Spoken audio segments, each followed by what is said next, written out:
Hi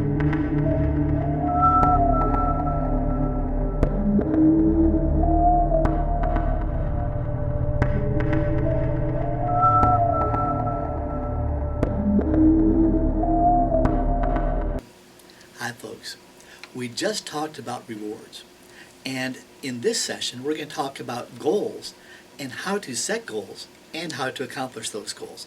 This is all related to the rewards, but let's talk about goals for just a second.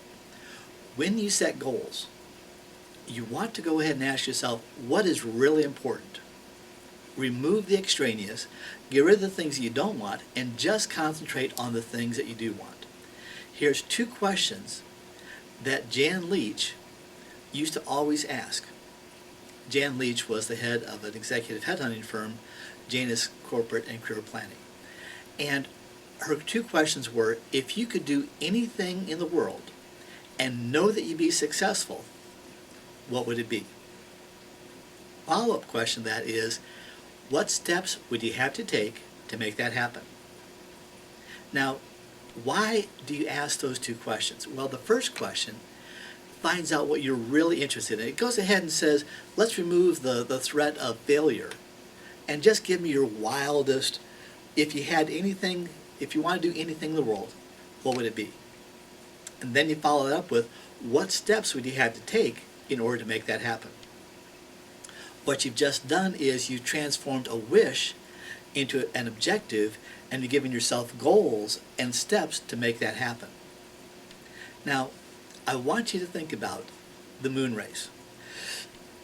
The moon race was one of the largest achievements in modern history. And it wasn't that modern. It was quite a few years ago. But what they did was, President Kennedy stated a goal in his inaugural address that he wanted to have a man on the moon by the end of the decade. That's a pretty big step. Well, you can't get from the Earth to the moon in one step. What they did was they went ahead and broke this out into small little bite-sized chunks, and they had each one of those assigned to a project manager. And the project manager took those great big goals, broke them down into small little chunks, and then he broke those down into small little chunks, and then the project manager underneath him would break those down into small little bite-sized chunks, and so on, until everything that they wanted to do was all done simultaneously or in sync with each other, but it was done by various people, and they were always given rewards as they accomplished each goal and each task. Could you do the same thing in your life, where if you have a goal and you have objectives and you turn that into a project, can you go ahead and break that down into small little bite-sized chunks that you can accomplish each and every day or each and every week, so that you go ahead and get that done? If somebody says, in 2 or 3 years I want to, that is not a goal, that's a wish. When you say, in 2 or 3 months I'm going to do this, but for today this is the first step I'm going to take, that is when you start to accomplish great things. Now, how do you get started with this? One of the best ways to get started is to let your mind work. Joe White, a former boss of mine, went to the Franklin Covey system, and in it, each night he would get out his notebook and he'd open it up and he'd jot down the 5 to 10 things that he wanted to accomplish the next day. And then at night, while he was sleeping, his subconscious would prioritize these. And in the morning, the first thing that he would do before he even got out of bed was get his notebook and he'd prioritize these. This is what I want to do first, second, third, fourth, fifth, sixth, seventh, eighth. And he would prioritize those. And here is the priority system that he'd have. He'd have important and urgent, meaning that it was important and he needed to get this done right now.